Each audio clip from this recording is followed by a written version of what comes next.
శ్రీమాత్రే నమః. శ్రీమాత్రే నమః. నమస్కారం అండి అందరికీ. Welcome to my YouTube channel Shri Manju spiritual. ఈరోజు లలితా సహస్రనామాలకు ప్రతిపదార్థాలు కాదండి. టాపిక్ ఏంటి అంటే దేవీ నవరాత్రులు మనకు ఏ విధంగా ఆరంభమయ్యాయి, ఇంకా 5 రోజుల్లో ప్రారంభం కాబోతున్న సందర్భంగా దానిపైన వీడియో అండి. ఇది చూసి సబ్స్క్రైబ్ చేసి లైక్ చేయగలరని కోరుతున్నాను.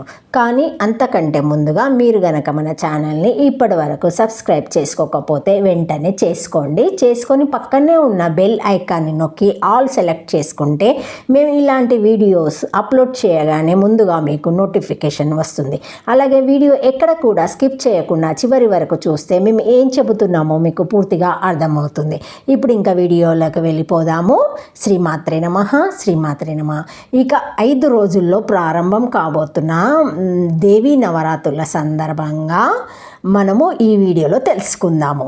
మణిద్వీపంలో చింతామణి గృహంలో కామేశ్వరి ఇరువురు ఆనందపరవశులై ఉన్న సమయంలో సకల దేవగణ ఋషిగణ యోగిని గణానాథులు మహాకామేశ్వరిని ప్రార్థించి, స్వామి మిమ్ములను పగటి కాలమందు అమ్మను రాత్రి కాలమందు ఆరాధిస్తూ తరిస్తున్నాము.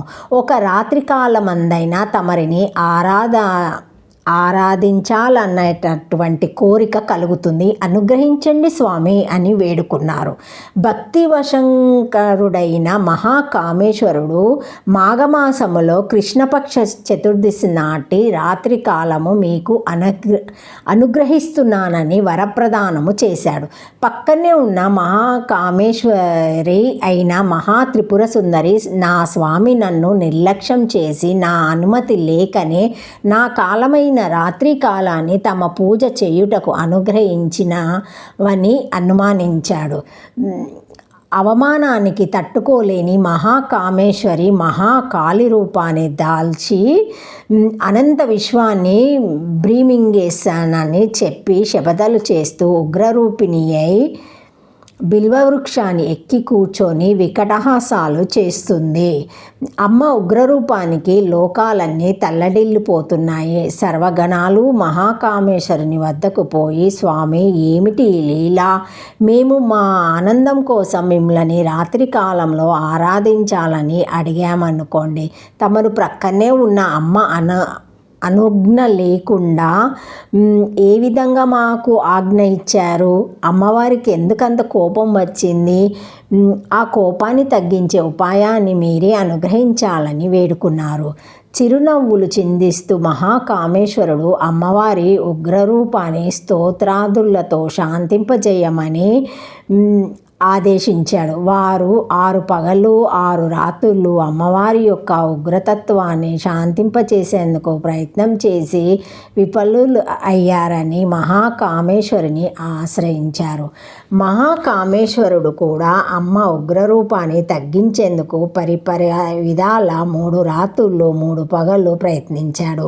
అయినప్పటికీ అమ్మ కోసం వృద్ధి అవుతుందే కానీ తగ్గుముఖము పట్టలేదు. మహాకామేశ్వరిని మహాత్రిపుర సుందరిని నీ అనుజ్ఞ లేక కాలమైన రాత్రి కాలంలో నన్ను ఆరాధించుటకు అవకాశం ఇచ్చినందులకు గాను ఈ 9 రాత్రులు 10 పగళ్ళు నీ యొక్క ఆరాధనకే అవకాశం ఇస్తున్నాను. శాంతించి బిల్వవృక్షము దిగి వచ్చి లోకాలను ఉద్ధరించు అని ప్రార్థించాడు. అప్పుడు ఉగ్రకాళి రూపాన్ని ఉపసంహరించుకొని కామేశ్వరిగా మహాకామేశ్వరిని చేరింది. ఈ నవరాత్రుల్లో అమ్మకు ప్రియమైన అద్భుతమైన సుగంధ ద్రవ్యాలతో హరిద్ర కుంకుమ పుష్పాదులతో సాంబ్రాణి ఉగ్గులను అగరుధూపాలతో అమ్మవారిని సేవించిన సంపూర్ణ ఆయురారోగ్యములు వృద్ధి చెందును. ఈ నవరాత్రి కాలంలో జనుల పాలిట యమద్రష్టులు యముని యొక్క కోరలు ఈ సమయంలో అనేకమైన సూక్ష్మక్రిములు విశేషంగా అభివృద్ధి చెంది జీవకోటిని నాశనం చేస్తాయి. ఈ సమయములో ఈ యొక్క అద్భుత వనమూలిక ద్రవ్యాదులతో అమ్మవారిని ఆరాధించిన రోగభూయిష్టమైన దుష్ట సూక్ష్మ క్రిములు అంతమొందించబడి జీవకోటిని రక్షిస్తాయి. అందుచేతనే అమ్మ ఆగ్రహించి ఈ నవరాత్రి వ్రతానికి శ్రీకారం చుట్టింది. ఈ నవరాత్రుల్లోనే కృతాయుగములో దుర్గాదేవి మహిషాసుర సంహారం చేసినది. త్రేతాయుగంలో శ్రీరామచంద్రుడు రావణ సంహారం గావించాడు. ద్వాపర యుగంలో పాండవులు అజ్ఞాతవాసాన్ని ముగించుకొని ఆయుధాలు ధరించి విజయాన్ని పొందారు. అందుచేత ఈ నవరాత్రి వ్రత విశిష్ట చెప్పుట ఆదిశేషుని కూడా తరం కాదు. శ్రీమాత్రే నమః. శ్రీమాత్రే నమః. శ్రీమాత్రే నమః. పజ్ఞాచ కృత్యాలపై ఒక పరిశీలన. శ్రీమాత్రే నమః. సృష్టి, స్థితి, లయము, తిరోధనము, అనుగ్రహము అనే ఈ పంచకృత్యాలను పరమేశ్వరి నిర్వహిస్తూ ఉంటుంది.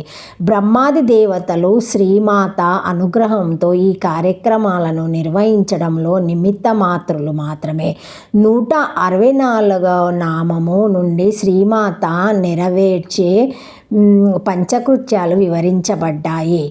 264, 265 నామాలు సృష్టికర్త బ్రహ్మ, 266, 267 నామాలు స్థితికారుడు విష్ణువు, 268, 269 నామాలు లయకారుడు రుద్రుడు, 270, 71 నామాలు ఈశ్వరుడు, తిరోధనకారము 272, 73 నామాలు అనుగ్రహకారకుడు సదాశివుడు, 274 నామము జగన్మాత, 239వ నామమైన చంద్రవిద్య నుంచి 274వ నామమైన పంచకృత్య పారాయణ అనే నామం వరకు చెప్పబడినవన్నీ చంద్రవిద్యకు సంబంధించిన విశేషాలు.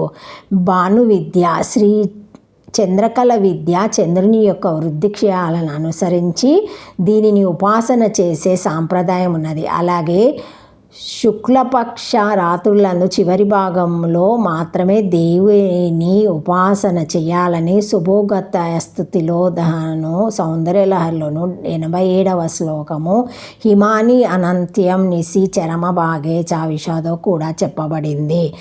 అయితే శ్రీ విద్య చంద్రుని విద్యే కాదు, భాను విద్య కూడా. శ్రీ విద్యను ఉపాసన చేసి తరించిన వారిలో సూర్యుడు కూడా ఉన్నాడు. Thank you for watching my video. Please like, share, comment, subscribe to my channel. Thank you.